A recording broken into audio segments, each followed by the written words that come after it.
Here's your psychology-based script: psychology of wanting to change your life but feeling stuck every day. There's a particular kind of pain that doesn't announce itself loudly. It doesn't arrive as a crisis or a breakdown. It settles in quietly, like dust on a windowsill, gradual, almost invisible, until one day you look around at your life and realize that nothing has moved. You've been wanting to change for months, maybe years. You've made the lists, felt the motivation surge through you at midnight, promised yourself that tomorrow would be different. And yet, tomorrow comes, and you're exactly where you were. Not because you're lazy. Not because you don't care. But because something deeper, something psychological, has been holding you in place, and until you understand what that something is, no amount of willpower will be enough to break free from it. This experience, wanting change desperately while feeling completely frozen, is one of the most common and least talked about struggles in human psychology. It's not a character flaw. It's not weakness. It's the mind doing exactly what it was designed to do: protect you. The tragedy is that the very system built to keep you safe is often the one keeping you small. To understand why you feel stuck, you have to understand something fundamental about how the human brain works. Your mind is, above all else, a pattern recognition machine. From the earliest years of your life, your brain began cataloging the world: what is safe, what is dangerous, what is familiar, what is threatening. And over time, it built an entire architecture of beliefs and behaviors around one central goal: survival. The version of you that exists today is the version that survived everything that came before. And your nervous system remembers that. It holds on to the behaviors that once kept you safe, even when those behaviors no longer serve you. Even when they are the very thing keeping you from the life you want.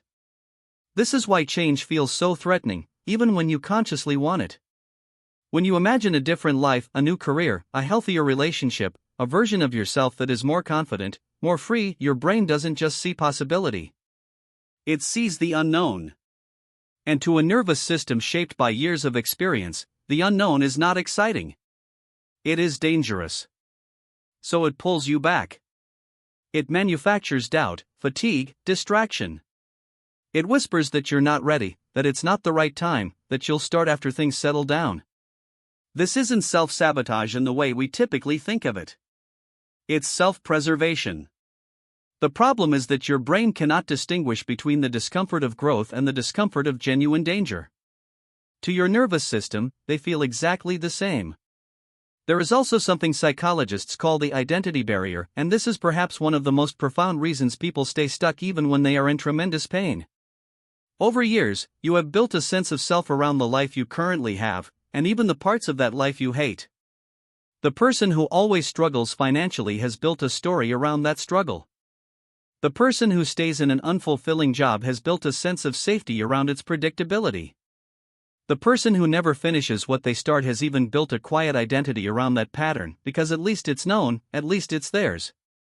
To change isn't just to adopt new habits. It is to let go of a version of yourself you have been carrying for years. And grief, even for a self you didn't particularly love, is still grief. Think about how this shows up in everyday life. You set the alarm earlier, determined to finally build that morning routine. The alarm goes off, and instead of feeling motivated, you feel an overwhelming pull toward the warmth of the bed, toward what is familiar. So you reset the alarm. And then the guilt comes. Then the self-criticism. Then the exhausted resignation. You tell yourself you'll try again tomorrow, but underneath that promise is a creeping suspicion that tomorrow will look exactly the same. And it often does, not because you are broken, but because willpower alone cannot override a nervous system that is actively working to maintain the status quo. What makes this cycle even more painful is the layer of shame that accumulates around it. Because the world tells a simple story about change, that it requires motivation, discipline, and desire. And you have the desire. You have had it for years. So when the change doesn't come, you don't blame the process, you blame yourself. You internalize the stuckness as evidence of some fundamental deficiency. You start to believe that other people have something you don't. A strength, a clarity, a capacity for transformation that was somehow left out of you. This belief is not only false, it is one of the most damaging stories a person can carry. Because it removes the possibility of understanding what is actually happening, and replaces it with a verdict that you are the problem. But here is what the psychology of change actually tells us. Change does not begin with action. It begins with awareness. Before the behavior shifts, something internal has to shift: a relationship with yourself, with your fear, with the story you've been telling about who you are and what you're capable of.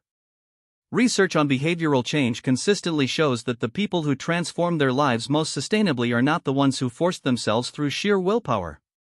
They are the ones who first became curious, genuinely, compassionately curious about why they were stuck in the first place.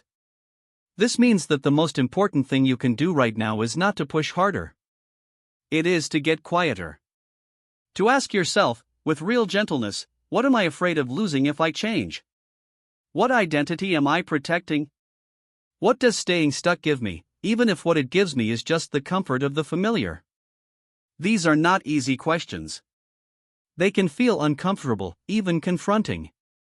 But they are the questions that begin to loosen the grip of the pattern, because they replace shame with understanding.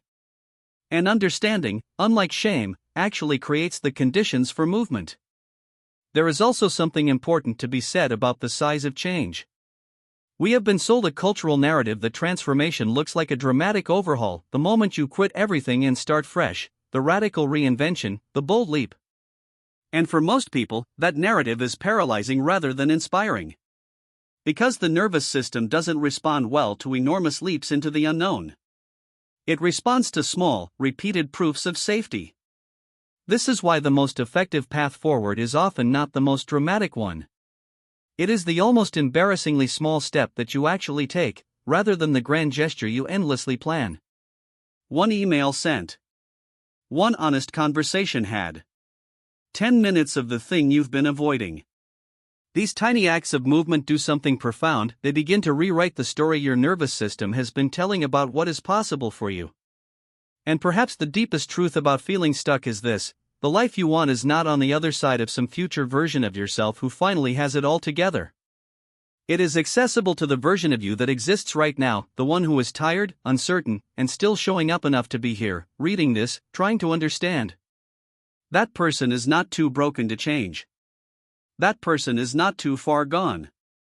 That person is simply someone whose mind has been working very hard to keep them safe and who is now, slowly, learning to gently tell that mind, I hear you. I know you're afraid. But we're going to be okay. Change is not a destination you arrive at. It is a direction you begin to move in. And the moment you stop demanding that you be different and start getting curious about why you are the way you are, that is the moment everything, quietly but unmistakably, begins to shift. You are not stuck because you are broken. You are stuck because you are human. And that means you also carry within you every capacity that humans have always carried: the capacity to understand, to heal, and to begin again.